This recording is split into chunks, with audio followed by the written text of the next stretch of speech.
Hello, good evening to all of you. आप सभी का स्वागत है फटने राइस में। हम इंडियन इकोनॉमी पढ़ रहे हैं। इंडियन इकोनॉमी में money market, capital market, money market already complete कर चुका हूं। देखो, ये हमारा भटनी राइस का ऐप है। इसमें से हमारे कंप्लीट वीडियो यानी कोर्स के पीडीएफ और टेस्ट मिलेगा। साथ में ये बहुत रीजनेबल प्राइस है, 750 रुपया। आप इसको ज्वाइन कर लेना है, ठीक है। तो चलो शुरुआत करते हैं।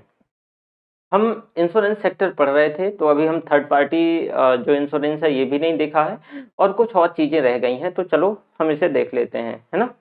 उद्योग परिषदों का सुदृढ़ीकरण यानी स्ट्रेंथनिंग ऑफ इंडस्ट्री काउंसिल। उद्योग परिषदों का सुदृढ़ीकरण।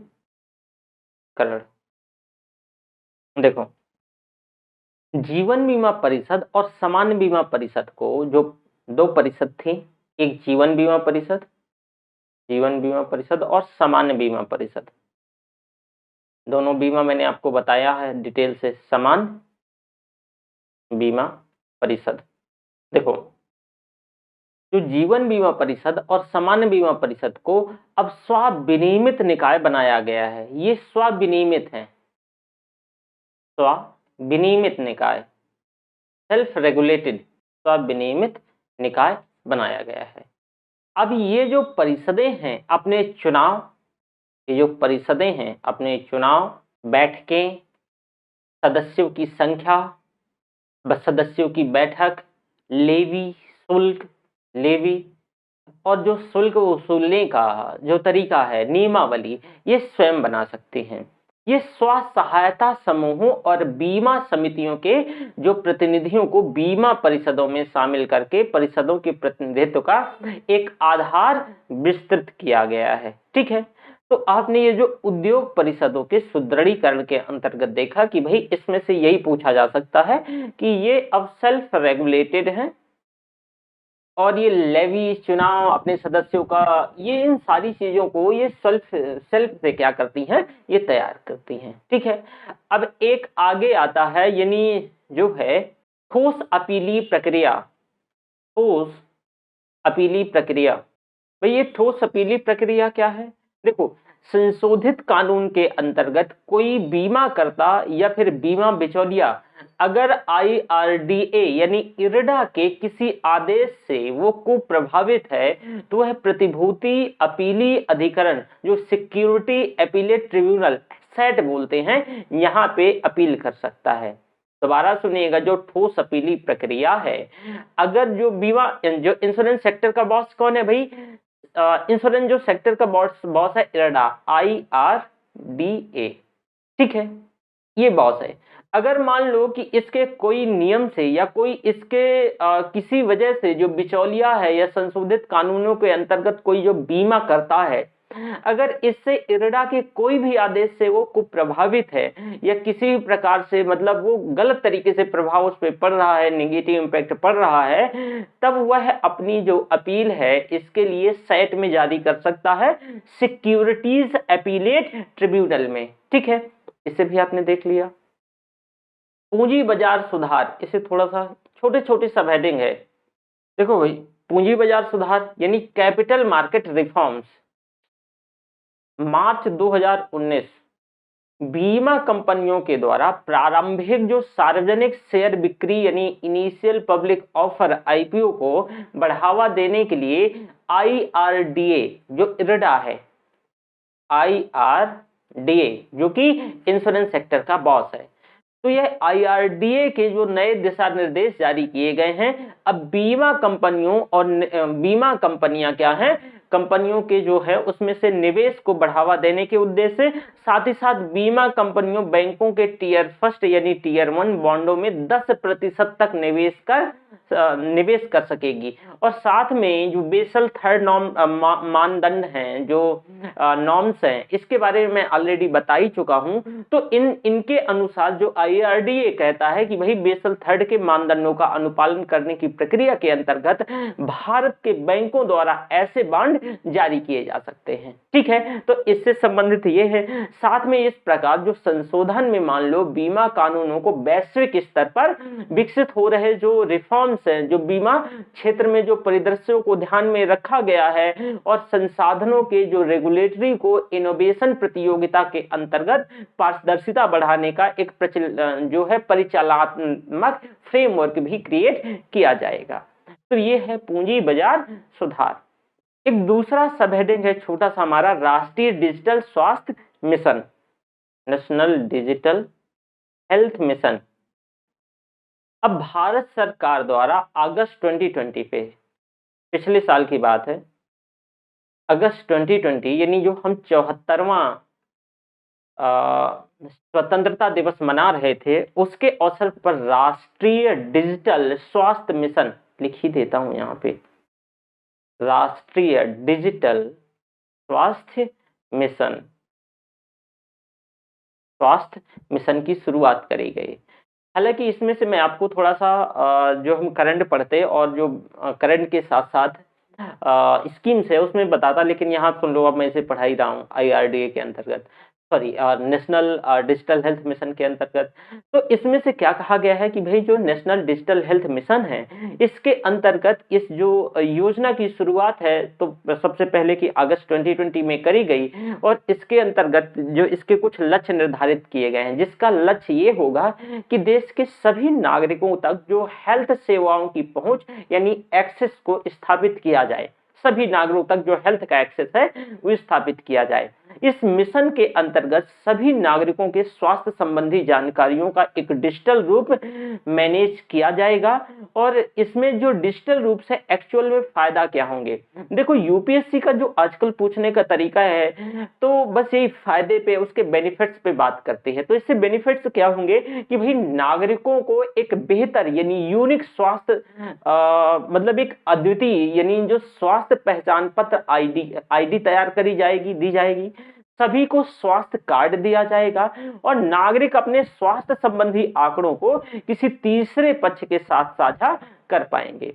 इस स्वैच्छिक योजना के माध्यम से चिकित्सकों, जो अस्पताल हैं, फार्मेसीज, बीमा कंपनियां जैसे कि स्वास्थ्य जो घटक को समेकित करती हैं, तो डिजिटल स्वास्थ्य मिशन अभिरचना के निर्माण में इसका उद्देश्य ये रखा गया है। अभी स्वास्थ्य व्यवस्था की रीढ़ की तरह ये एक बैकबोन की तरह कार्य करेगा, सबसे इंपॉर्टेंट होगा।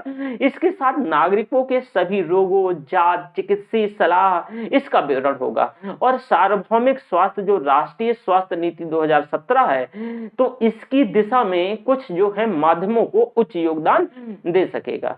अब जैसे स्वास्थ्य क्षेत्र की बात करें तो इसको कई प्रकार से मजबूती प्रदान करेगा। जो हेल्थ सेक्टर है, स्वास्थ्य सेवाओं के लिए नागरिकों को सिर्फ अपने स्वास्थ्य पहचान पत्र को साझा करना होगा और चिकित्सक सेवाओं जो है बहुत तेजी से प्राप्त करी जा सकेंगी। इसके माध्यम से न सिर्फ जो टेली कंसल्टेशन है यानी जो टेलीफोन के माध्यम से है, तो टेली कंसल्टेशन है या वर्चुअल कंसल्टेशन का भी विस्तार होगा। इसके साथ साथ स्वास्थ्य योजनाओं और लाभार्थियों के आधार और उनके बैंक खाते से इसे जोड़ा जाएगा। अब बीमा उद्योग की अगर हम बात करें तो भाई इसके लिए जो आंकड़े काफी उपयोगी होंगे। इसके साथ साथ माध्यम में जो है स्वास्थ्य बीमा पॉलिसी के प्रीमियम का सही निर्धारण करना काफी आसान हो जाएगा और ये माना जा रहा है कि भाई जो स्वास्थ्य बीमाओं के प्रीमियम का निर्धारण बीमित व्यक्ति के जो वास्तविक रोगों से जुड़े जोखिमों के परिप्रेक्ष्य पे किया जाएगा। ठीक है, तो इसमें ये बात कही गई। अब वहीं लाइफ स्टाइल में सुधार को लेकर के, तो भाई देखो इसके माध्यम से जो उच्च संभावना है कि जब आज आप देख रहे हो, जब देश की जीवन शैली से जुड़े रोगों में खासकर बहुत लोग परेशान हैं, चाहे वो मोटापा हो या फिर चाहे वो हृदय रोग हो या चाहे उसे डायबिटीज हो, इसकी मात्रा कंटिन्यूअसली बढ़ रही है। तो स्वास्थ्य आंकड़ों के माध्यम से लोगों को उनकी जीवन शैली को सुधारने संबंधी उसमें सलाह दी जाएगी, प्रेरणा दी जाएगी और स्वास्थ्य, खान पान और व्यायाम, योग, टहलना, साइकिल चलाना इत्यादि पर भी फोकस किया जाएगा। भारत में जो बीमा नियामक है IRDAI, इसके द्वारा पहले ही बीमा कंपनियों को अपने ग्राहकों को ऐसी स्वास्थ्य सेवाएं उपलब्ध करवाने की ऑलरेडी अनुमति दी गई है। ठीक है, तो आपने ये चीज देखा। अब थर्ड पार्टी इंश्योरेंस थोड़ा सा देख लो। थर्ड पार्टी इंश्योरेंस देखो भाई, साधारण बीमा कंपनियों जो कंपनियां वाहनों पर तृतीय पक्ष बीमा की सेवा उपलब्ध कराती हैं, इसके अंतर्गत पहले दो पक्षों अर्थात वाहन और वाहन का स्वामी को कोई बीमा सुविधा नहीं मिलती है, बल्कि इसके अंतर्गत किसी तीसरे पक्ष की मृत्यु या अपंगता या उसकी संपत्ति के जोखिम के बीमा का प्रावधान होता है। तो इसे बीमा को एक्ट ओनली क्या कहा जाता है? एक्ट ओनली के नाम से भी जाना जाता है। भारत में सभी वाहनों के लिए जो थर्ड पक्ष है, थर्ड पार्टी है, तो बीमा को सरकार द्वारा अनिवार्य बना दिया गया है। जैसे मोटर वाहन संशोधन अधिनियम 2019 के माध्यम से अब दोपहिया वाहनों को 5 वर्ष तक और कारों को, जो वाणिज्यिक वाहनों के लिए 3 वर्ष का जो थर्ड पार्टी बीमा अनिवार्य कर दिया गया है। अब वाहनों का जो समग्र बीमा है वो कॉम्प्रहेंसिव इंश्योरेंस सिर्फ स्टैंड अलोन यानी तृतीय पक्ष जो है बीमा से कई गुना महंगा है, क्योंकि वाहनों से जो जुड़ी क्षति है तो इसके जो दावे क्लेम्स है तृतीय पक्ष दावे से ज्यादा बार किए जाते हैं। अब तक वाहनों के तृतीय पक्ष बीमा का जो प्रीमियम राशि का टैरिफ एडवाइजरी कमेटी के द्वारा तय किया जाता था, जो कि बीमा नियामक IRDA है, तो IRDA की एक प्रशाखा के तौर पे, एक शाखा के तौर पे कार्य करता था। नए नियमों के अंतर्गत प्रीमियम तय करने की इस व्यवस्था को समाप्त कर दिया गया है। अब इस बीमा सेवा में प्रीमियम की गणना जो है बाजार आधारित विधि पे होगी। ठीक है, तो ये इसमें से थर्ड पार्टी इंश्योरेंस के बारे में ये है। अब नए कुछ हैं जो पॉलिसीज स्टेप्स हैं, नए नीतिगत कदम हैं। अब भाई देश में बीमा प्रवेशन यानी पेनिट्रेशन को लेकर के इसको बढ़ाने और सामाजिक सुरक्षा को प्रोत्साहन करने के उद्देश्य से सरकार द्वारा हाल के वर्षों में समावेशी बीमा को बढ़ावा देने के लिए कई महत्वपूर्ण नीतिगत कदम भी उठाए गए हैं। तो अप्रैल 2021 तक इसमें से ऐसे मतलब काफी ऐसे कुछ कदम हैं जो उठाए गए हैं। जैसे कि मैं आपको प्रधानमंत्री सुरक्षा बीमा योजना के बारे में स्कीम में भी बताऊंगा, लेकिन थोड़ा सा यहाँ पे सुन लो कि प्रधानमंत्री जो है प्रधानमंत्री सुरक्षा बीमा योजना, क्योंकि इसे पढ़ा रहा हूं तो आप इससे कम से कम जोड़ सकें अगर इससे संबंधित क्वेश्चन आए। प्रधानमंत्री सुरक्षा बीमा योजना भाई, यदि मान लो यह एक आकस्मिक मृत्यु और सह अपंगता की स्थिति में सुरक्षा प्रदान करने वाली ये स्कीम्स है। इस नवीनीकरण यानी रिन्यूअल योजना की सुविधा उन बैंक खाता धारकों को उपलब्ध है जिनकी आयु 18 से 70 वर्ष है, और इस योजना में वार्षिक प्रीमियम राशि जो है 12 रुपए प्रति वर्ष है। तो ये भी पूछा जा सकता है। और इस बीमा योजना के अंतर्गत आकस्मिक मृत्यु में या पूर्ण विकलांगता की स्थिति में जो है प्रधानमंत्री सुरक्षा बीमा की योजना के अंतर्गत 2 लाख या स्थायी आंशिक विकलांगता पे 1 लाख रुपए की वित्तीय सुरक्षा उपलब्ध करवाई जाती है। तो अगर पूर्ण मृत्यु की स्थिति में या फिर इसके साथ साथ आप देखोगे मृत्यु की परिस्थिति में या और यानी पूर्ण अपंगता, तो 2 लाख रुपए का प्रावधान है। अगर 1 लाख रुपए का यानी आंशिक जो अपंगता है, आंशिक अपंगता 1 लाख रुपए, ठीक है, तो ये ध्यान रखिएगा। तो प्रधानमंत्री जीवन ज्योति बीमा योजना एक आती है। स्कीम्स हालांकि मैं बताऊंगा थोड़ा थोड़ा इन्हें, क्योंकि वहां मैं उद्देश्य और सारी चीजें बताऊंगा, लेकिन थोड़ा सा मैं, क्योंकि आप अगर मेंस में क्वेश्चन आ जाए, प्रीलिम्स लिए हमारा ये कोर्स डेडिकेटेड है, लेकिन इसमें से क्या है प्रीलिम्स के साथ साथ 1-2 पॉइंट इससे रख सकता है। तो प्रधानमंत्री जीवन ज्योति बीमा योजना, जीवन ज्योति बीमा योजना, देखो यह जो जीवन बीमा योजना है जो कि 18 वर्ष से 50 वर्ष, ध्यान रखना 18 ईयर से 50 आयु वर्ग के लिए है। यह एक वार्षिक तौर पे रिन्यूअल योजना है जो कि प्रत्येक जो बैंक खाता धारक को 2 लाख रुपए का जीवन बीमा उपलब्ध करवाएगी, प्रत्येक अकाउंट होल्डर को। ठीक है, तो आपने प्रधानमंत्री जीवन ज्योति बीमा योजना देखा। दूसरा है भाई राष्ट्रीय स्वास्थ्य प्रतिरक्षा योजना, राष्ट्रीय स्वास्थ्य प्रतिरक्षा योजना। अभी भारत सरकार के द्वारा सितंबर 2018 में इस योजना को आयुष्मान भारत के अंतर्गत आरंभ किया गया। इसके अंतर्गत देश के जो आर्थिक तौर से कमजोर हैं उनको 10 करोड़ यानी करीब लगभग 50 करोड़, 10 करोड़ परिवार हैं, लगभग 50 करोड़ सदस्य हैं, यानी जनसंख्या को प्रति वर्ष 5 लाख रुपए के स्वास्थ्य बीमा योजना प्रदान करने के उद्देश्य से ये योजना लाई गई है। अब इस योजना के माध्यम से जो है, देखो इस योजना के माध्यम से अगर हम बात करते हैं तो करीब इसमें से मैंने क्या बताया, इसको जो है ना ये मतलब 5 लाख रुपए तक का जो है स्वास्थ्य बीमा प्रदान करने के उद्देश्य से इस योजना के माध्यम से भारत में बीमा जो पेनिट्रेशन है लगभग 34% से बढ़कर के 50% होने का अनुमान भी है। ठीक है, एक आनंदा, देखो नवंबर 2020 में भारतीय जीवन बीमा द्वारा आनंदा यानी आत्मनिर्भर agents new business digital app की शुरुआत करी गई है। इस ऐप को ध्यान रखिएगा, मैं लिख देता हूं, ये 2020 में ही ये करंट में क्वेश्चन बना सकता है। आनंदा, आनंदा, ये आनंदा के अंतर्गत आत्मनिर्भर agents new business, agents new business digital app की शुरुआत की गई है। इसके माध्यम से कागज रहित विधि से जीमा बीमा पॉलिसी जो है खरीदना संभव हो सकेगा। अब अन्य बीमा कंपनियों के द्वारा भी इसी प्रकार के डिजिटल प्लेटफॉर्म की शुरुआत की जा रही है और वर्तमान समय में करीब देश में 120 से अधिक डिजिटल बीमा स्टार्टअप्स, जिन्हें लोकप्रिय शब्दों में यानी आप देखोगे इंश्योरटेक कहते हैं, इन्हें इंश्योरटेक कहा जाता है, तो ये कार्यरत हैं करीब 120, तो ये ध्यान रखिएगा। ओके, तो आपने इसके भी बारे में देख लिया। अब कोविड-19 कवर थोड़ा सा देख लो, क्योंकि ये भी कोविड-19 कवर, देखो भाई कोरोना वायरस यानी जो ये पैंडेमिक बीमारी के चलते कोरोना वायरस महामारी को वैसे तो पूरी अर्थव्यवस्था पे इसका बहुत ही नकारात्मक असर देखा गया, प्रभाव देखा गया, और इससे जो है बीमा कंपनी विशेषकर जो हेल्थ इंश्योरेंस से जुड़ी हुई थी तो उनके लिए स्वास्थ्य दावों जो क्लेम हैं उनके संबंधी चुनौती भी बढ़ गई है।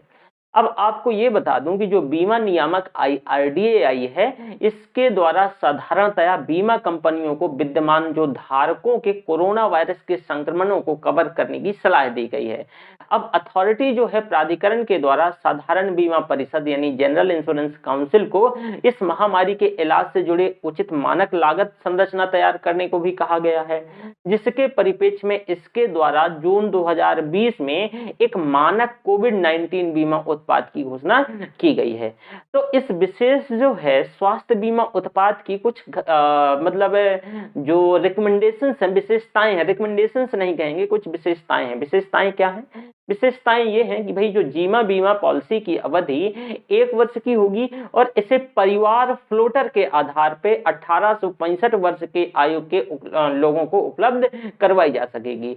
इसका रिन्यूएबल जो है यानी नवीनीकरण जीवन भर संभव होगा और इसके अंतर्गत बीमा की जो सीमा है वो 50,000 रुपए न्यूनतम से लेकर के 5 लाख रुपए मैक्सिमम तक होगी। अब भाई आधारिक बीमा की उपलब्धि जो है हानि से सुरक्षा यानी जो उसके साथ साथ आधार हानि की सुरक्षा के आधार पर होगी और इसके अंतर्गत अस्पताल में भर्ती होने के 30 दिन पहले से लेकर के उसके डायग्नोसिस जो एक्सपेंडिचर आएगा अस्पताल से निकलने के 60 दिनों बाद तक, ये सारे एक्सपेंडिचर इसमें शामिल किए जाएंगे।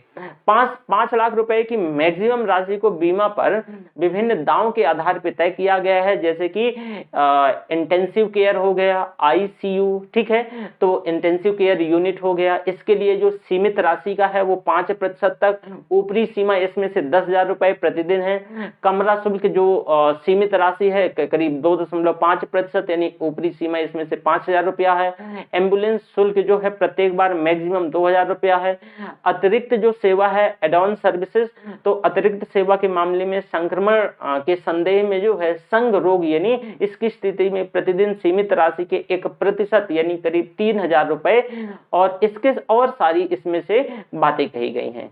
अब आयुष्मान भारत योजना, तो ये सारी चीजें मैं अब आपको करंट में ही पढ़ाऊंगा जो आयुष्मान भारत योजना और इससे संबंधित चीजें हैं, ठीक है।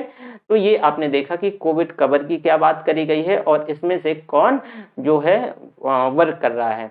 बीमा उद्योग आज, अगर हम बीमा उद्योग आज की बात करें तो देखो आज भारतीय जो बीमा उद्योग विश्व की सर्वाधिक तेजी गति से ये बुद्धिमान उद्योगों में शामिल है।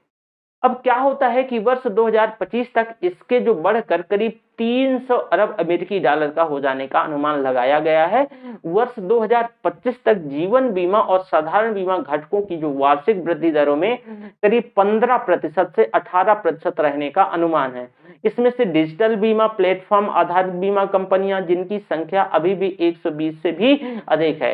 इसकी भूमिका मतलब ये है कि देखो, इसकी महत्वपूर्ण भूमिका है, इसकी संभावना भी बहुत अधिक है। ठीक है, अब जैसे सुरक्षा, रिटायरमेंट से जुड़ी जो बढ़ती जागरूकता देश के बीमा उद्योग के लिए काफी इंपॉर्टेंट है। वैश्विक पृष्ठभूमि में जो भारत के बीमा उद्योग की कुछ स्पेशलिटी, कुछ कैरेक्टर्स रहे हैं। अब जैसे कि कैरेक्टर्स क्या रहे हैं कि वैश्विक बीमा बाजार में वैसे भारत की हिस्सेदारी बहुत नहीं रही है, 1.92% है। इसके बीमा प्रीमियम वृद्धि जो दर है वो 9.3% है और इसकी वैश्विक जो दर है 1.5% से ये के आसपास रही है। वहीं भारत का जीवन स्वास्थ्य जो है, जीवन व्यवसाय आज विश्व में 10वें रैंक पर पहुंच गया है और विश्व के 88 देशों में से इसे मतलब 10वें रैंक पे है। वैश्विक बाजार में इसकी हिस्सेदारी करीब 2.61% है, लेकिन जो प्रीमियम वसूली की वृद्धि दर के मामले में भारत में 7.7 और विश्व में 0.2% से काफी बेहतर है। अब भारत का जो गैर जीवन बीमा उद्योग है विश्व के 15वें रैंक पर 88 देशों से इस क्षेत्र में जो प्रीमियम वसूली वृद्धि है वो 14% है और वैश्विक स्तर पे ये काफी कम यानी 3% है। वहीं भारत बीमा उद्योग में जो जीवन बीमा की हिस्सेदारी काफी ज्यादा रही है, तो ये सारी चीजें इससे संबंधित रही हैं। ये डेटा इतना डिटेल में नहीं पूछा जाएगा, जब हम मेंस के लिए प्रॉपर डेडिकेटेड कोर्स लेके आएंगे तो हम वहां पे जरूर ये देख लेंगे। ठीक है, चलो एक वे फॉरवर्ड देख लो, यानी फॉरवर्ड कमीशन, ये मैं आपको अभी बता देता हूं, लेकिन यहां तक ध्यान रखिएगा कि उम्मीद करता हूं और संघीय बजट में जो भी मैंने आपको बताया कि भाई इसमें से जो संघीय बजट है, तो संघीय बजट में इसमें एक बड़ा कदम विदेशी निवेश को लेकर के उठाया गया है अभी रिसेंटली 2021-22 में कि 49% से बढ़ा करके 74% कर दिया गया है। ठीक है, अब बीमा से इतना मतलब मोर देन सफिशिएंट है, इसमें पढ़ाने के लिए बहुत कुछ है, लेकिन वो जो है तो मेंस पॉइंट ऑफ व्यू से हम डिस्कस करेंगे। ठीक है, तो चलो अब हमें आगे देखना है जो है फॉरवर्ड कमीशन। तो भारत हम शेयर मार्केट ऑलरेडी कंप्लीट कर ही लिए हैं। ठीक है, तो चलो अब देखो थोड़ा सा कमोडिटी मार्केट यानी कमोडिटी ट्रेडिंग। कमोडिटी ट्रेडिंग देखो भाई, वस्तु व्यापार अंतरराष्ट्रीय स्तर पर कुछ प्रमुख वस्तुओं के मूल्य निर्धारण की एक व्यवस्था है। जो कमोडिटी ट्रेडिंग है ये विश्व अंतरराष्ट्रीय स्तर पर, वैश्विक स्तर पर कुछ इंपॉर्टेंट जो वस्तुएं हैं, कुछ इंपॉर्टेंट जो गुड्स हैं, उनके मूल्य निर्धारण की एक ये व्यवस्था है। ये एक आभासी व्यापार यानी वर्चुअल ट्रेडिंग है। इसमें किसी भी वस्तु की जो है वास्तविक खरीद यानी भौतिक रूप से नहीं होती है। इस खरीद बिक्री में एक खरीदार और एक विक्रेता कमोडिटी एक्सचेंज पे अनुमान लगाते हैं और उसी अनुमान के आधार इसका रेट जो है फ्लक्चुएट होता रहता है। एक वस्तु का मूल्य ऊपर जाएगा या नीचे आएगा यदि अनुमान के आधार पे मान लो कि इसकी खरीदारी बहुत ज्यादा है, तो जो खरीदारी ज्यादा होने की वजह से मूल्य जो है ऊपर की ओर जाएगा। और अगर अनुमान यह है कि इसकी मांग बहुत ज्यादा नहीं है, खरीदारी बहुत ज्यादा नहीं है, बिक्री बहुत ज्यादा हो, तब ये मूल्य नीचे जाए। अब वस्तु व्यापार की इस प्रक्रिया में जो है मूल्यों में जो परिवर्तन होता है वही बाजार में उस वस्तु के भौतिक तौर पे उस पर लागू होता है। ठीक है, अब जैसे दुनिया की सबसे बड़ी जो कमोडिटी स्टॉक एक्सचेंज है यानी इसको न्यूयॉर्क मर्केंटाइल एक्सचेंज बोलते हैं, MEX, ये दुनिया की सबसे बड़ी कमोडिटी एक्सचेंज है। ठीक है, वहीं भारत में वस्तु व्यापार के लिए जो सबसे बड़ी कमोडिटी एक्सचेंज है वो MCX है, MCX मल्टी कमोडिटी एक्सचेंज। दूसरी सबसे बड़ी जो कमोडिटी एक्सचेंज है NCDEX यानी नेशनल कमोडिटी एंड डेरिवेटिव्स। इसे स्थापित जो है NSE ने किया है और जो भारत की कमोडिटी ट्रेडिंग और कमोडिटी एक्सचेंज का संचालन जो है FMC वायदा बाजार किया करती थी। लेकिन जो फॉरवर्ड मार्केट कमीशन है अब इसका इसको रेगुलेट नहीं करती है। इसकी स्थापना जो है फॉरवर्ड कमीशन की 1953 में यानी 1953 में हुई थी, परंतु financial sector legislative reform commission FSLRC, जो कि मैंने BN श्री कृष्णा जी के नेतृत्व में इसका गठन किया गया था। मैंने इससे पिछले लेक्चर में डिटेल कहानी बताई थी कि भाई IRDA और IRDA के साथ साथ जो सेबी के बीच क्या हो गया था, एक विवाद हो गया था। तो ये सोचा गया था कि कभी अब दोबारा ऐसी घटनाएं जो भारत सरकार की दोनों ही ये बॉडी हैं, इनके अगर भारत सरकार की बॉडी के बीच अगर ऐसा होगा तो लोगों के मतलब एक तरीके से सिक्योरिटी को लेकर के जो शेयर मार्केट में पैसा है या फिर इंश्योरेंस मार्केट में, तो गलत मैसेज जाएगा। तो इसी के उद्देश्य से, इन सारी समस्याओं को दूर करने की उद्देश्य से FSLRC यानी जो financial sector legislative reform commission BN Shri Krishna ji के नेतृत्व में गठित किया गया। अब इसके FSLRC के सुझाव ये थे कि FMC का जो विलय है वो कर दिया जाए। तो FMC का विलय 2015 में सेबी के साथ कर दिया गया और वर्तमान में भारत में सेबी ही जो है कमोडिटी ट्रेडिंग को क्या करती है भाई, कंट्रोल करती है। अब वहीं NCDCX है, इसने भारत का पहला कृषि इंडेक्स जारी किया, जो कि इसे भी बारे में मैं बता चुका हूं, और इसको एग्री डेस्क भी कहा जाता है। इसके अंतर्गत 10 कमोडिटी शामिल की गए हैं और ये उत्पाद खरीफ और रबी के जो है उनके जो खरीफ और रबी की फसलें हैं उनका प्रतिनिधित्व करती है। ठीक है, तो आपने एक कमोडिटी मार्केट में से चीजें देखी। डेरिवेटिव्स देखो, थोड़ा सा देख लो डेरिवेटिव्स। मैंने कल के लेक्चर में थोड़ा सा आपको बताया था, रेफरेंस लिया था। देखो डेरिवेटिव्स भी, ये भी वित्तीय उपकरण है और इनका अपना कोई ऐसा मूल्य नहीं होता है। इनका जो मूल्य किसी भी अंतर्निहित संपत्ति के मूल्य पर ही निर्भर करता है। जैसे जैसे संपत्ति के मूल्य में उतार चढ़ाव होता है, वैसे ही डेरिवेटिव्स का मूल्य भी बदलता रहता है। यदि ऐसे डेरिवेटिव्स में जो है ट्रेडिंग की जाए तब इसको डेरिवेटिव्स ट्रेडिंग कहा जाता है। ठीक है, तो एक ये मसला रहा है। इससे संबंधित आपने सारी चीजों को समझा, सारी चीजों को देखा। अब देखो मैं थोड़ा सा आपको डिपॉजिटरी बता दूं कि ये डिपॉजिटरी, हालांकि मैंने डिपॉजिटरी नहीं बताया था, बस इसमें से आपको याद होगा GDR global depository receipt, IDR Indian depository receipt, ADR American depository receipt के बारे में बात करी थी। तो ये डिपॉजिटरी होता क्या है ना, क्योंकि यही पूछा जा सकता है। डिपॉजिटरी एक ऐसा संस्था है जिसमें से निवेशकों के द्वारा विभिन्न प्रतिभूतियां, जैसा कि शेयर हो गया, डिवेंचर्स हो गया, सरकारी प्रतिभूतियां हो गई, बॉन्ड हो गए, म्यूचुअल फंड हो गए, इसमें से किए गए निवेश को इलेक्ट्रॉनिक रूप में रखा जाता है। दोबारा सुनना, ये जो डिपॉजिटरी है ये एक ऐसी संस्था है जिनमें से निवेशकों के द्वारा, जो इन्वेस्टर्स हैं, निवेशकों के द्वारा विभिन्न प्रतिभूतियां, फॉर एग्जाम्पल शेयर, डिवेंचर, ठीक है, तो डिवेंचर, शेयर, इसके साथ साथ जो है यानी म्यूचुअल फंड हो गया, सरकारी प्रतिभूतियां हो गई, इनमें किए गए निवेश को इलेक्ट्रॉनिक रूप में रखा जाता है। ई फॉर्म में जो है, इनमें किया गया जो निवेश है वो ई फॉर्म में रखा जाता है, ई फॉर्म में रखा जाता है। ठीक है, अब डिपॉजिटरी जो है 1996 में इसकी शुरुआत, इस व्यवस्था को लाया गया, इसकी शुरुआत 1996 में होती है। इसके अंतर्गत शेयरों के प्रमाण पत्रों को कागज रहित यानी पेपरलेस यानी कागज रहित रूप में जमा करने की व्यवस्था करी गई। और इस कारण से इसे आप देखोगे कि जो शेयरों का अभौतिकीकरण होता है, यानी मतलब पेपरलेस, अब शेयर जैसे भौतिक तौर से वैसे नहीं, अब अभौतिकीकरण हो गया। इसी कारण से, जिस कारण से इसे डीमैट अकाउंट भी कहते हैं। इसको क्या कहते हैं? डीमैट अकाउंट नहीं कहते, डीमैट कहते हैं।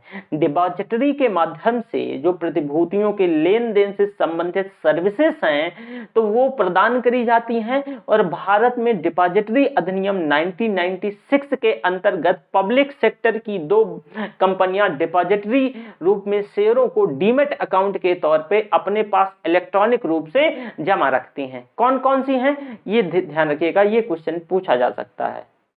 तो आपने डिपॉजिटरी को देखा और डिपॉजिटरी के साथ साथ डीमैट। अब मैंने क्या बताया कि भाई जो पब्लिक सेक्टर की यानी सार्वजनिक क्षेत्र की दो कंपनियां डिपॉजिटरी के रूप में शेयरों को डीमैट अकाउंट के रूप में अपने पास इलेक्ट्रॉनिक तौर से जमा रखती हैं। एक क्या है, NSDL is stand for national security depository limited, दूसरी है सेंट्रल डिपॉजिटरी सिक्योरिटी लिमिटेड। ठीक है, अब भाई जो नेशनल सिक्योरिटी डिपॉजिटरी लिमिटेड है ये भारत की पहली और सबसे बड़ी डिपॉजिटरी है। तो भारत की सबसे पहली और सबसे लार्जेस्ट डिपॉजिटरी है। ठीक है, इसकी जो स्थापना है अगस्त 1996 में की गई थी। दूसरी जो सेंट्रल डिपॉजिटरी है ये सेंट्रल डिपॉजिटरी सिक्योरिटी लिमिटेड, इसकी जो स्थापना 1999 में की गई थी।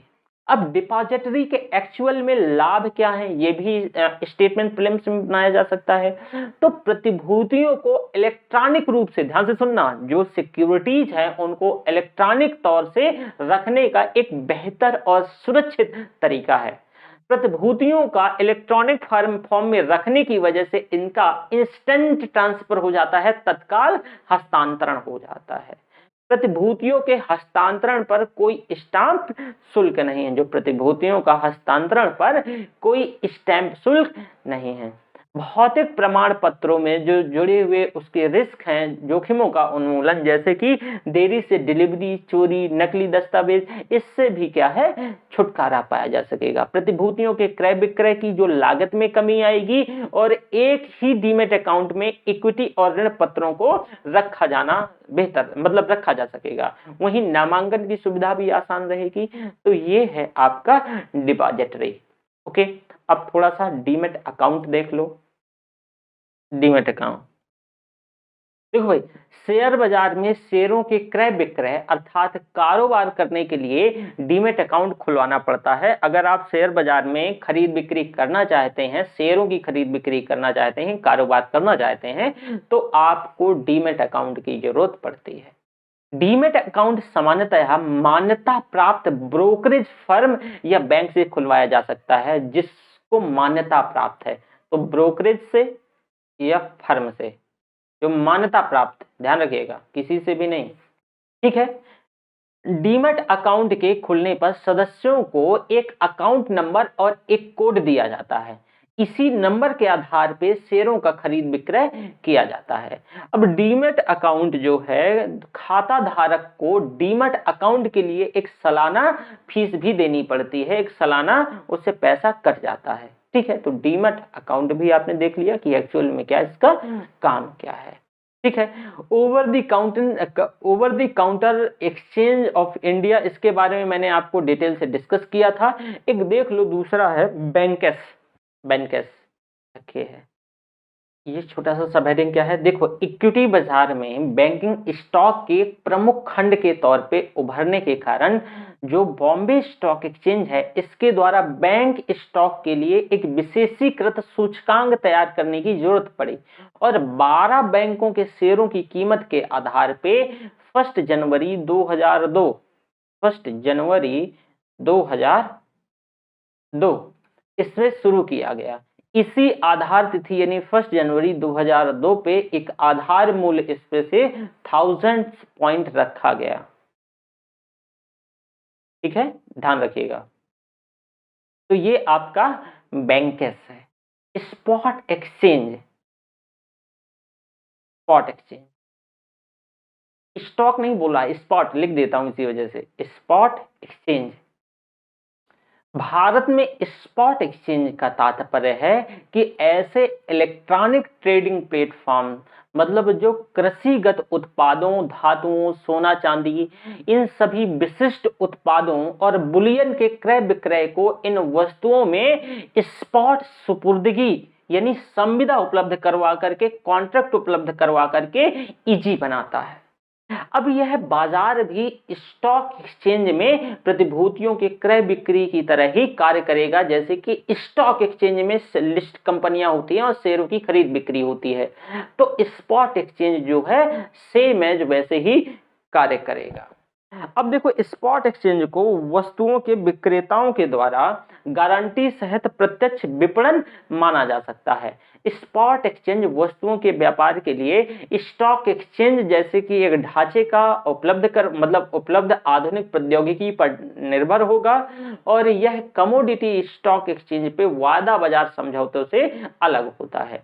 यह एक इलेक्ट्रॉनिक बाजार है जहां पे किसान, व्यापारी राष्ट्रीय स्तर पर वस्तुओं के मूल्यों में जानकारी प्राप्त कर सकते हैं और उसी स्थान पे जो है किसी के साथ भी वस्तुओं का क्रय विक्रय कर सकते हैं।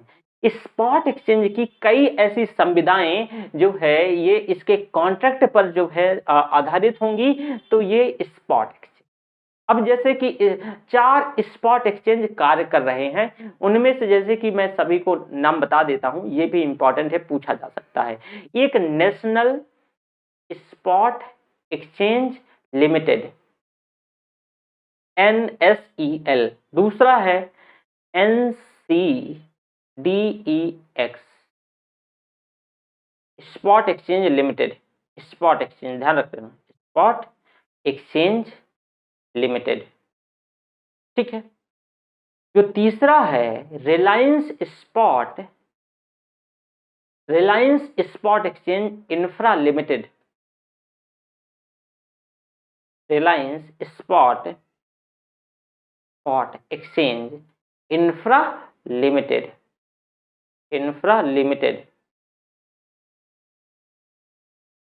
Indian Boolean spot exchange limited. Indian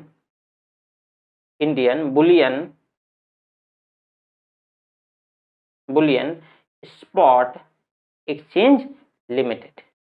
तो ये 4 स्पॉट एक्सचेंज लिमिटेड हैं, ये स्टॉक एक्सचेंज की ही तरह कार्य करेंगी, जो कि मैंने अभी आपको बताया। अब देखो भाई, एक चीज जो है कमोडिटी स्टॉक एक्सचेंज में मैंने बताया कि वायदा बाजार समझौतों से ये डिफरेंट होता है। यह एक इलेक्ट्रॉनिक बाजार है जहां किसान, व्यापारी राष्ट्रीय स्तर पर वस्तुओं के मूल्यों की जानकारी भी प्राप्त कर सकेंगे और उसी स्थान पर किसी के साथ भी वस्तुओं के खरीद विक्रय भी कर सकेंगे। स्पॉट एक्सचेंज की सभी संविदाएं जो है कॉन्ट्रैक्ट, ये सर्विसेज पे बेस्ड होती हैं, सुपुर्दगी सर्विसेज पे बेस्ड होती हैं। इसके अंतर्गत विक्रेता को सुपुर्दगी देनी होगी और क्रेता के द्वारा सुपुर्दगी लेनी होती है। अब होता क्या है कि स्पॉट एक्सचेंज द्वारा उपलब्ध कराई गई सुविधाएं ये सामान्यतया स्टॉक एक्सचेंज की ही जैसी होंगी और इनके निकासी और सौदों का जो निपटान है, जो रेजोल्यूशन है, तो वो भी इसमें शामिल होगा। इसके साथ ही यह स्टॉक एक्सचेंज जो है विभिन्न प्रकार की सुविधाएं जैसे कि गुणवत्ता हो गया, सर्टिफिकेशन हो गया, स्टोरेशन हो गया, भंडारण हो गया, तो रिसीट हो गया और वित्त पोषण हो गया, ये सारी चीजें उपलब्ध करवाता है, ठीक है। तो ये रहा आपका स्पॉट एक्सचेंज। अब भाई स्पॉट एक्सचेंज के एक्चुअल में बेनिफिट्स पूछे जा सकते हैं, तो चलो बेनिफिट देख लो। Benefits of spot exchange. अब इसके क्या क्या बेनिफिट हैं, जैसे देखो, कीमत निर्धारण में पारदर्शिता, ट्रांसपेरेंसी सुनिश्चित करना, साथ में दक्ष कीमत निर्धारण प्रणाली है और पूरे देश के किसानों, व्यापारियों, जो संसाधनकर्ता हैं, उनकी बड़ी संख्या में भागीदारी सुनिश्चित करना।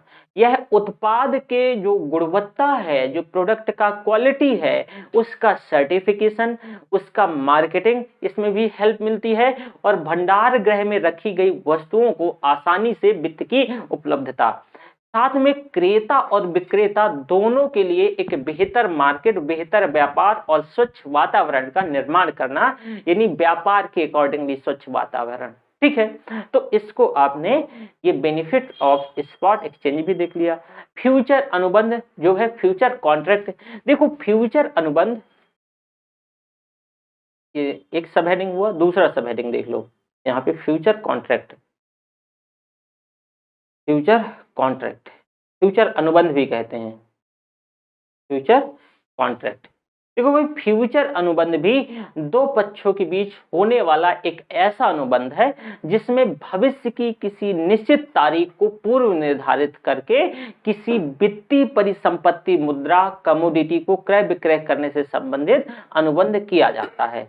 तो इसको फ्यूचर कॉन्ट्रैक्ट कहते हैं। ठीक है। अब ऐसे अनुबंध सामान्यतः एक्सचेंजों के माध्यम से किए जाते हैं, जो एक्सचेंज है, और एक्सचेंजों के द्वारा अनुबंध की शर्तें, कुछ उसके मानक स्टैंडर्ड पहले से निर्धारित होते हैं, और इस प्रकार की जो कॉन्ट्रैक्ट है, अनुबंध है, वो निपटान और समाशोधन की भी गारंटी होती है। ठीक है। तो ये आपने देखा। स्टॉक एक्सचेंज, कमोडिटी एक्सचेंज में थोड़ा सा डिफरेंट देख लो। स्टॉक एक्सचेंज और कमोडिटी एक्सचेंज में क्या डिफरेंट है, कमोडिटी एक्सचेंज भी बताया मैंने, और स्टॉक। देखो भाई, स्टॉक एक्सचेंज में सभी वित्तीय प्रतिभूतियां, स्टॉक एक्सचेंज जो होता है, स्टॉक और कमोडिटी, स्टॉक एक्सचेंज में सभी वित्तीय प्रतिभूतियां, फॉर एग्जांपल शेयर, डिबेंचर, सरकारी प्रतिभूतियां, इन सभी का कारोबार होता है। जबकि कमोडिटी एक्सचेंज में गैर वित्तीय वस्तुएं, जो गैर वित्तीय वस्तुएं, फॉर एग्जांपल कृषि, यानी कृषि उत्पाद जैसे गेहूं, चावल, दाल, मूंगफली, ये सब, सोना चांदी, एल्यूमिनियम, ऑयल, जस्ता, निकेल, ये सारी चीज का कारोबार होता है।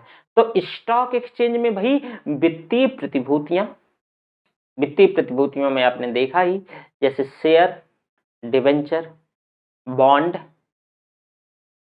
बिल। तो यहाँ बॉन्ड होगा, बिल नहीं होगा, क्योंकि मनी मार्केट के अंदर बिल होता है। ठीक है। गवर्नमेंट सिक्योरिटीज, गवर्नमेंट सिक्योरिटीज, ये सारी चीजें, ये स्टॉक के अंतर्गत इनका सब मतलब कारोबार, स्टॉक में सारी चीजें स्टॉक एक्सचेंज में शामिल होती हैं। कमोडिटी में क्या होता है, ये गैर वित्तीय, जो गैर वित्तीय वस्तुएं हैं, गैर वित्तीय वस्तुएं, गैर वित्तीय वस्तुएं, फॉर एग्जाम्पल जैसे कृषि उत्पाद, मान लो गेहूं चावल हो गया, मूंगफली, तिल, एक्सेट्रा, निकेल, जस्ता, ये। ठीक है। अब वायदा बाजार, फ्यूचर मार्केट, फ्यूचर मार्केट भाई वायदा बाजार, जब किसी प्रतिभूति वित्तीय और गैर वित्तीय की कीमत, लेन देन तिथि और अन्य शर्तें वर्तमान में ही निर्धारित हो जाएं, तो प्रतिभूति का क्रय विक्रय भविष्य में किसी पूर्व निर्धारित तिथि का हो, तो ऐसे में वायदा बाजार उसे कहते हैं, वह वायदा बाजार कहलाता है। भारत में वायदा जो है वो कारोबार की जो रेगुलेटरी संस्था फॉरवर्ड मार्केट कमीशन था, तो इसका जो विलय है एक्चुअल में मैंने आपको बताया भी कि सेबी के साथ कर दिया गया है। कमोडिटी ट्रेडिंग, कमोडिटी एक्सचेंज के बारे में भी मैंने आपको बताया कि भाई कमोडिटी ट्रेडिंग और एक्सचेंज का क्या रूप है, क्या वह कैसे कार्य करता है। ठीक है। मैंने आपको multi commodity exchange of India limited MCX के बारे में भी बताया है। ठीक है। क्योंकि इसमें से बहुत डिटेल में जानने की जरूरत नहीं है, इतने में काम चल जाएगा। फिर जितना कि मैंने बताया था national commodity derivatives exchange limited है उसके बारे में, और इंडिया कमोडिटी एक्सचेंज लिमिटेड उसके भी बारे में मैंने बताया है। अब मेंस में जब डिस्कस करेंगे तो मैं इसमें से कौन सी वस्तु क्या शामिल, क्या, उस डिटेल में बात करेंगे। प्रीलिम्स के लिए जितना भी मैंने पढ़ाया वो मोर देन सफिशिएंट। नेशनल जो multi commodity exchange of India, ये तो ये सारी चीजें हो गई। अब पूंजी बाजार से संबंधित कुछ जो चीजें ऐसी रह गई हैं, तो हम ना इससे संबंधित चीजों को क्या करेंगे कि कल के उसमें से डिस्कस करेंगे। अब जैसे कि क्या उसमें से कुछ एप्लीकेशन बेस्ड चीजें हैं, अप्लाइड चीजें हैं, जैसे कि कच्चे तेल की जो कीमत का नकारात्मक का होना क्या कारण था। ठीक है। चलो मैं थोड़ा सा इस सब हेडिंग को बता ही देता हूँ। मुझे लगता है ये क्वेश्चन यहाँ से इस बार बनाया जा सकता है। कच्चे तेल की कीमत माइनस में चली गई थी, तेल की कीमत कीमत का नकारात्मक होना, इस बार मुझे लगता है यहाँ से क्वेश्चन पूछा जाना चाहिए। ठीक है। चलो देखो, पिछले वर्ष अमेरिकी बाजार में बेस्ट टेक्सास इंटरमीडिएट, इसमें जो है तेल की कीमतें नकारात्मक पहुंच गई थी, ये माइनस में, यानी $40 प्रति बैरल तक गिर गई थी, $40 प्रति बैरल तक। प्रति बैरल से गिर गई थी। और ये WTI जो है अमेरिकी कच्चे तेल की कीमतों का एक्चुअल में ये बेंचमार्क है। तो यह जो गिरावट है वो फ्यूचर कॉन्ट्रैक्ट के मूल्यों में देखी गई थी। और इसके कारण क्या थे, ये ऐसा क्यों हुआ था, क्यों गिरावट हुआ था, उसके 2-3 कारण हैं। एक तो कोविड-19 पेंडेमिक के चलते लॉकडाउन से संबंधित जो लॉकडाउन हो गया, पूरे मतलब विश्व में लॉकडाउन हो गया, तो आपने अचानक देखा होगा कि लॉकडाउन के चलते अचानक से जो ऑयल की मांग में गिरावट आ गई, मांग में कमी आ गई। अब रूस और सऊदी अरब में जो तेल उत्पादन से संबंधित एक मतभेद भी हो गया, साथ में तेल की आपूर्ति का जो मांग से अधिक रह जाना, मतलब आपूर्ति अधिक थी और मांग कम थी, तो इसके चलते जो है भाई कच्चे तेल की कीमत का नकारात्मक देखा गया। देखो एक सब हेडिंग है बिटकॉइन। बिटकॉइन, देखो ये बिटकॉइन क्या है, पहले इसे देख लो आप थोड़ा। अगर हम बिटकॉइन की बात करें तो ये जो बिटकॉइन है ये एक वर्चुअल करेंसी है, आभासी मुद्रा है, आभासी मुद्रा है, आभासी मुद्रा है। यह भौतिक तौर से उपस्थित नहीं होती है। माना यह जाता है कि इसका जो आविष्कार है एक जापानी वैज्ञानिक सतोशी नाकामोटो ने, सतोशी नाकामोटो जापानी थे, ये नाम से ही पता चल गया होगा, जापानी वैज्ञानिक सतोशी नाकामोटो, सतोशी नाकामोटो ने वर्ष 2008 में 2008 में किया था। परंतु यह स्पष्ट नहीं है कि एक्चुअल में जो ये व्यक्ति सतोशी नाकामोटो है ये कोई व्यक्ति का नाम है या ये जो है किसी संगठन का नाम है, ये अभी तक स्पष्ट नहीं है। वास्तव में ये नाम है भी या नहीं ये भी पता नहीं है। अब Australian software engineer Craig right का भी नाम इससे जुड़ा हुआ है, ये ऑस्ट्रेलियन सॉफ्टवेयर इंजीनियर थे। क्योंकि बिटकॉइन को बनाने के लिए क्रिप्टोग्राफी टेक्नोलॉजी है इसका प्रयोग होता है, इसीलिए इसको क्रिप्टो करेंसी भी कहते हैं। बिटकॉइन को बनाने के लिए क्रिप्टो करेंसी टेक्नोलॉजी का यूज होता है, तो क्रिप्टो टेक्नोलॉजी का यूज होता है, इस वजह से इसको क्रिप्टो करेंसी भी कहते हैं। कंप्यूटर सॉफ्टवेयर प्रोग्रामिंग के माध्यम से ब्लॉकचेन टेक्नोलॉजी तैयार किया गया है और इसमें से करीब ब्लॉकचेन टेक्नोलॉजी के अंतर्गत 21 मिलियन गणितीय जो पहेली हैं, पजल्स हैं, वो डाले गए हैं, मैथमेटिकल पजल्स डाले गए हैं। और कोई भी व्यक्ति कंप्यूटर और इंटरनेट के माध्यम से जैसे ही एक पहेली या पजल्स को सुलझाता है तब एक बिटकॉइन क्या हो जाता है, इसकी उत्पत्ति होती है। अब इंटरनेट के माध्यम से बिटकॉइन जो है, इंटरनेट के माध्यम से इंटरनेट जो है बिटकॉइन आप देखोगे तो एक्सचेंज का प्रयोग से ये बिटकॉइन की खरीद बिक्री की जाती है। 21 मिलियन में से करीब 15.2 मिलियन बिटकॉइंस उत्पन्न किए जा चुके हैं। क्योंकि धीरे धीरे ये जो मैथमेटिकल पजल्स है इसका स्तर कठिन होता जा रहा है, ऐसा माना जा रहा है कि अंतिम बिटकॉइन की जो उत्पत्ति 2040 के आसपास तक हो पाएगी। यह बिटकॉइन या तो उत्पन्न किए जा सकते हैं या फिर इसे खरीदे जा सकते हैं और इस आभासी खरीद बिक्री में बिटकॉइंस के मूल्य पे उतार चढ़ाव होता है। क्योंकि इन बिटकॉइंस की संख्या सीमित है जबकि मांग असीमित है, तो ऐसा माना जा रहा है कि इसकी कीमत कंटिन्यूअसली तेजी से रैपिडली बढ़ रही है। और परंतु यह एक देखो यह मात्र एक कल्पना है, क्योंकि यह आभासी है। यदि खरीद बिक्री की प्रक्रिया में खरीदार अकस्मात चला जाए, अकस्मात गायब हो जाए, तब इसका मूल्य 0 भी आ सकता है, क्योंकि कल्पना पे बेस्ड है। ऐसी स्थिति में निवेशकों को भारी घाटा भी उठाना पड़ सकता है।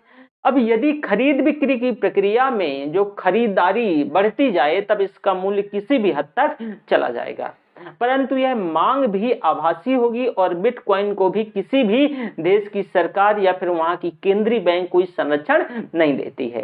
यह किसी भी देश में केंद्रीय बैंक पर दावे का या किसी भी सरकार पे दावे का काम नहीं करती है। जापान और रशिया ने वस्तु और सेवा की खरीदारी के लिए इसके उद्देश्य से बिटकॉइन के प्रयोग की अनुमति दे दी है, लेकिन फिर भी यह वहां जापान और रशिया में भी लीगल टेंडर नहीं है। यह वहां के जो केंद्रीय बैंक है उन पर एक दावे का काम नहीं करेगी। तो ये पूरा बिटकॉइन का इतिहास है।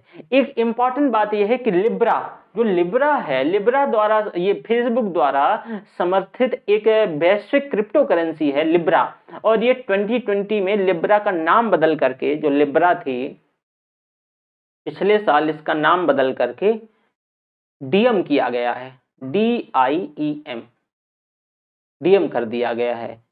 ये जो है यानी इथेरियम, लाइट कॉइन, डोकोटाइन, कुछ ऐसे कुछ और भी जो मतलब ये क्रिप्टो करेंसी हैं, आप ऐसे ही कह लो, कुछ जैसे पूछा जा सकता है कौन कौन से, Ethereum, light coin, dose coin,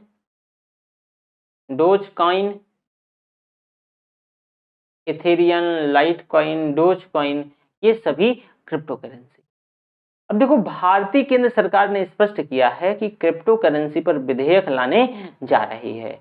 वित्त मंत्री ने 21-22 में, जो बजट 2021-22 में बताया कि यह एक अंतर मंत्रालयी समिति ने जो निजी क्रिप्टो करेंसी जैसे कि बिटकॉइन हो गया, इस पर प्रतिबंध की सिफारिश की है, और इस उच्च स्तरीय जो समिति है RBI द्वारा ये नियंत्रित एक यानी औपचारिक डिजिटल करेंसी का जारी किए जाने का भी सुझाव दिया गया है।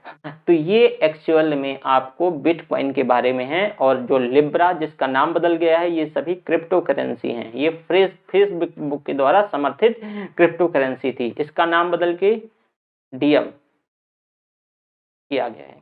ठीक है, क्रिप्टो करेंसी के प्रचलित होने की वजह क्या है, आखिर ये क्यों प्रचलित हुई? कुछ तो कारण होगा, अचानक तो वैसा हो नहीं गया। तो जी हाँ, पहले कुछ वर्षों में देखो लगातार सोने का मूल्य उतार चढ़ाव देखा गया, और खासकर जब गिर गया सोने का मूल्य 2008 के बाद, तो बहुत तेजी से रैपिडली नहीं बढ़ा।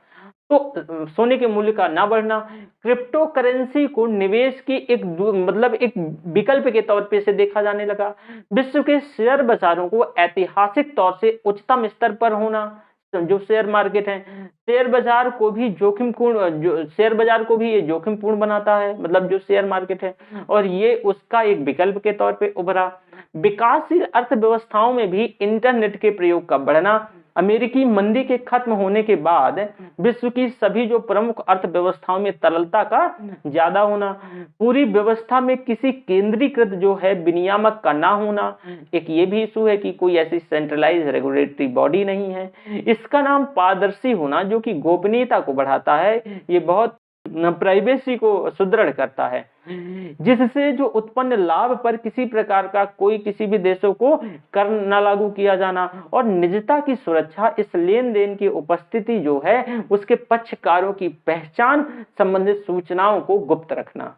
तो इस वजह से ये काफी ज्यादा पॉपुलर हुआ। साथ में इनका मूल्य जो है पूरे विश्व के लिए इक्वल, समान होना, लेन देन पर आरोपित ट्रांजैक्शन मूल्य भी बहुत कम होना, क्रिप्टो करेंसी में किसी भी थर्ड पार्टी प्लेटफॉर्म या गेटवे द्वारा लेन देन की स्वीकृति की आवश्यकता नहीं होती है। इससे समय पर धन दोनों की बचत होती है। क्रिप्टो करेंसी प्लेटफॉर्म पर समस्त विश्व में एक ही मूल्य लगता है। प्रवेश संबंधी अवरोधों की कमी, यानी क्रिप्टो करेंसी के लेन देन के लिए लोग आसानी से जुड़ सकते हैं। इसमें किसी भी प्रकार के सर्टिफिकेट जैसे यानी इनकम या फिर कोई आइडेंटिटी की जरूरत नहीं होती है। क्रिप्टो करेंसी अपने उपयोगकर्ताओं को राष्ट्र या बैंक के तंत्र में नियंत्रण से बाहर एक विश्वसनीय और सुरक्षित पैसों के लेन देन का तंत्र उपलब्ध करवाती है। पारंपरिक तरीकों की तुलना में क्रिप्टो करेंसी में जो लेन देन है वो आसान और जल्दी फास्ट होता है।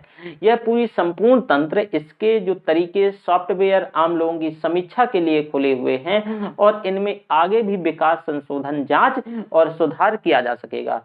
सरकारों के पास यह अधिकार है कि वे किसी भी बैंक खाते को जब्त कर सकते हैं, परंतु क्रिप्टो करेंसी को कोई भी किसी भी प्रकार से इसे सरकारों आसानी से जब्त नहीं कर सकती हैं।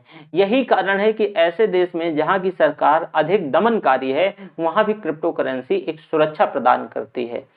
अब इसे क्रिप्टो तकनीकी ने बनाया है। इसका जो लेन देन ब्लॉकचेन टेक्नोलॉजी के माध्यम से होता है। इसकी नकली प्रति बना पाना थोड़ा सा मुश्किल है, तो नकली प्रति भी नहीं बनती है।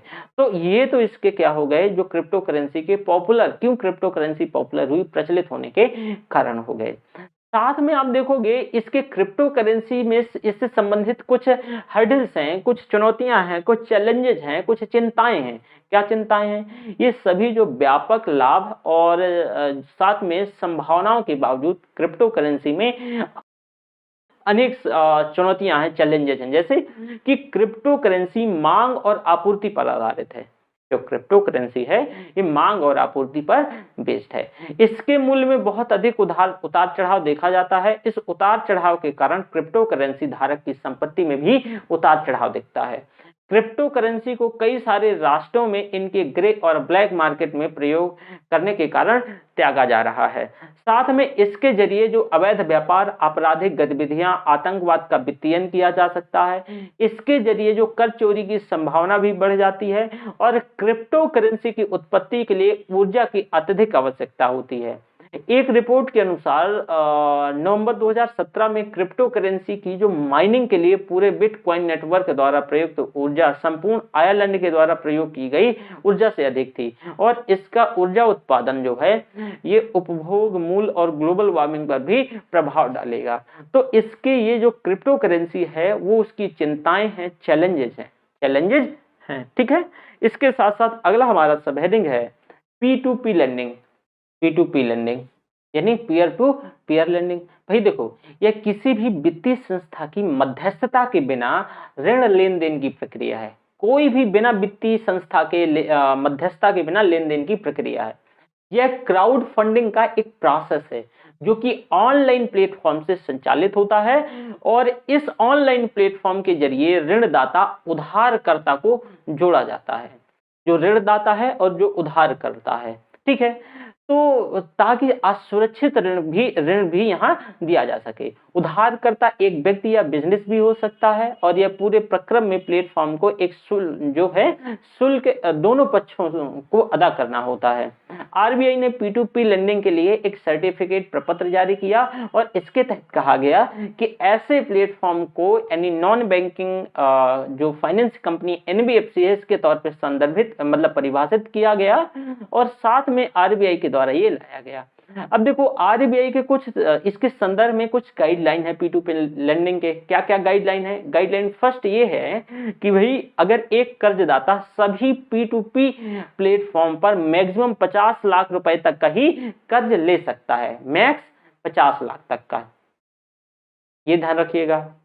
दूसरा ये है कि एक ऋणी सभी P2P प्लेटफॉर्म में अधिकतम 10 लाख रुपए तक का ऋण दे सकता है ताकि लॉस ना हो, 10 लाख तक का। तीसरा है कि एक कर्जदाता का जो ऋण में सभी प्लेटफॉर्म पर लेन देन मैक्सिमम 50,000 तक का ही हो सकता है, 50,000 तक का। ऋण की परिपक्वता की अवधि मैक्स 3 साल तक की हो सकती है। इसकी जो ऋण की परिपक्वता की अवधि है वो मैक्सिमम 3 साल तक की हो सकती है। ठीक है, तो आपने इसे P2P लैंडिंग देखा। ठीक है, ये सारी चीजों को समझा, जाना। अब उम्मीद करता हूं यहां तक कोई डाउट नहीं होगा। क्रेडिट रेटिंग एजेंसी, देखो क्रेडिट रेटिंग एजेंसी ऑलरेडी मैं बता चुका हूं कि क्रेडिट रेटिंग एजेंसी क्या है। हमारे यहाँ कितनी क्रेडिट रेटिंग एजेंसी हैं, तो उम्मीद करता हूं यहाँ उसकी जरूरत नहीं है। और उसका जो क्रेडिट रेटिंग एजेंसी के साथ साथ इसका क्या एक्चुअल में इम्पैक्ट पड़ेगा, क्या इम्पैक्ट नहीं पड़ेगा, वो भी मैंने आपके साथ डिस्कस किया था। मैंने जो S&P फिच और जो यानी S&P स्टैंडर्ड एंड पुअर है, मूडी और फिच के बारे में भी आपको बताया था। और एक तरफ मैंने आपको ये भी कंपेयर करके बताया था कि भाई इसका जो क्रेडिट रेटिंग जो SSSD तक होती है और जो AAA सबसे सर्वश्रेष्ठ होती है, D सबसे खराब होती है, ठीक है ना। वहीं क्रेडिट रेटिंग एजेंसियों के द्वारा कंपनी या फिर राष्ट्रों की जो साख का आकलन किया जाता है और अलग अलग मेथड का प्रयोग किया जाता है। तो इस संदर्भ में जो राष्ट्र की अगर रेटिंग खराब होती है तो मैंने ये भी आपको बताया था कि भाई जो राजकोषीय स्वास्थ्य है उस पर विपरीत असर देखने को मिलता है, मौद्रिक स्वास्थ्य पर भी विपरीत असर देखने को मिलता है। ठीक है, तो ये ऑलरेडी मैंने क्रेडिट रेटिंग एजेंसी को आपके साथ डिटेल डिस्कस कर लिया है। अब कल की क्लास में हम ना इंसॉल्वेंसी एंड बैंक्रप्सी कोड 2016 यानी दिवाला और दिवालिया संहिता 2016 के बारे में डिटेल से डिस्कस। तो थैंक यू वेरी मच, अपना ध्यान रखिएगा। ओके, चलिए।